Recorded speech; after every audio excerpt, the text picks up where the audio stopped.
So more specs have been revealed in Xbox One's Project Scorpio. Let's get into it in the breakdown.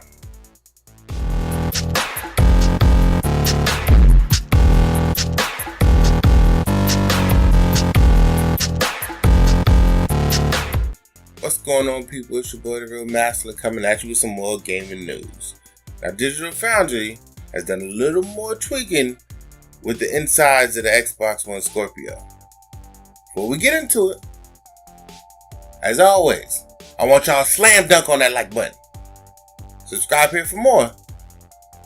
Now let's break it down for you. Digital Foundry has been on top of it, at least as far as Scorpio coverage goes.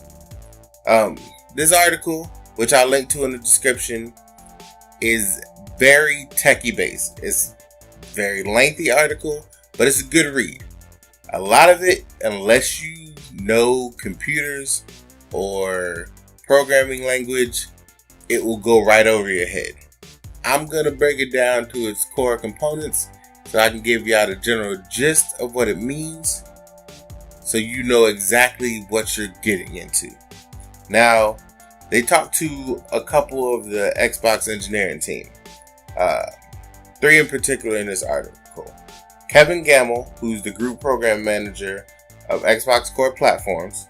Nick Baker, who's a distinguished engineer for the Silicon.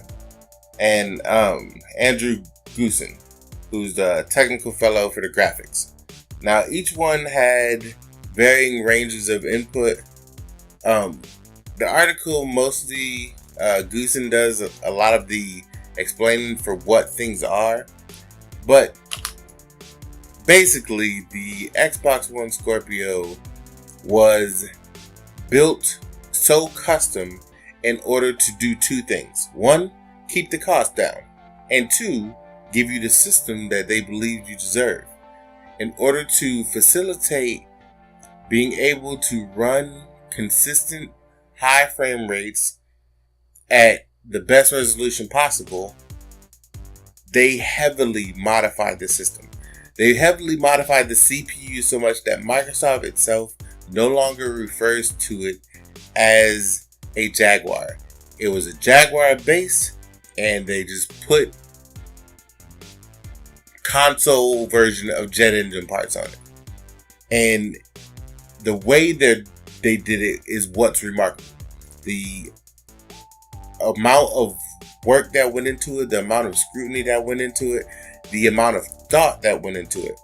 Before they even had a single chip made, they had already run tests on every single game, every single Xbox One game, that was on the platform. They ran over 30,000 emulations just to ensure that what they were trying to produce could make it through the Xbox One Scorpio and be better. Not just be better, but be the best it can possibly be. And they wanted to make sure everything worked, so they individually and rigorously tested each and every single one. That is commendable. If nothing else, that is commendable for them going that far to ensure that they program the hardware to the software, which is not something that happens. Usually you put out hardware, the devs get used to it over time, and then they start to draw out the power of the hardware. Right now, Microsoft has put themselves in a position where instead of relying on a developer to try to learn the hardware, Microsoft, who built it, already knows it. So they can just make everything work better and then have it all blend together. They break down the marketability. They wanted to ensure that the price of the system stays in line with what console gamers expect. That's why there's no Ryzen in it. That's why they didn't wait and put, Vega in it. Even though there's a little Vega in there. Just like in the PS4 Pro.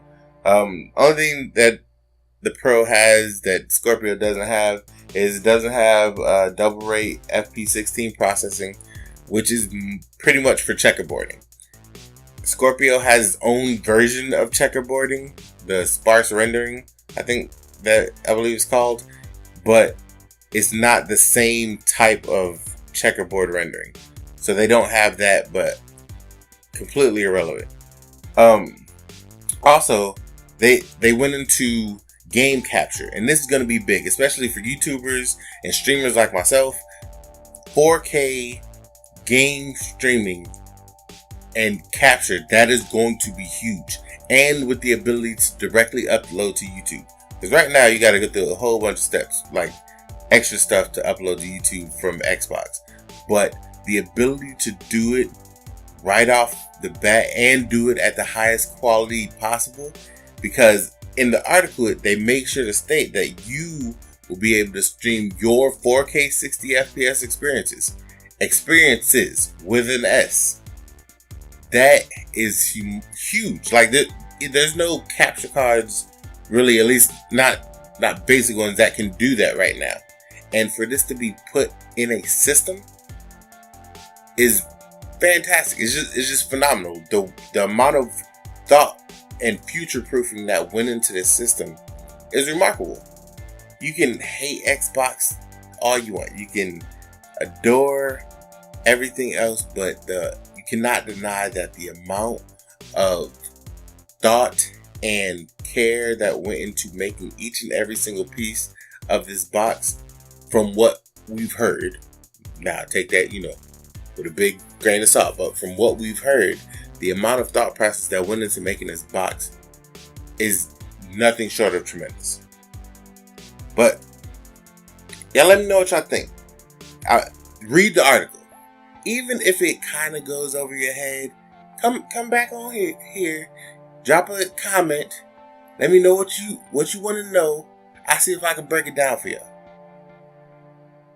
As always, this been your boy Mastalin. Always give you the real. I love you like some play cousins. I'm out.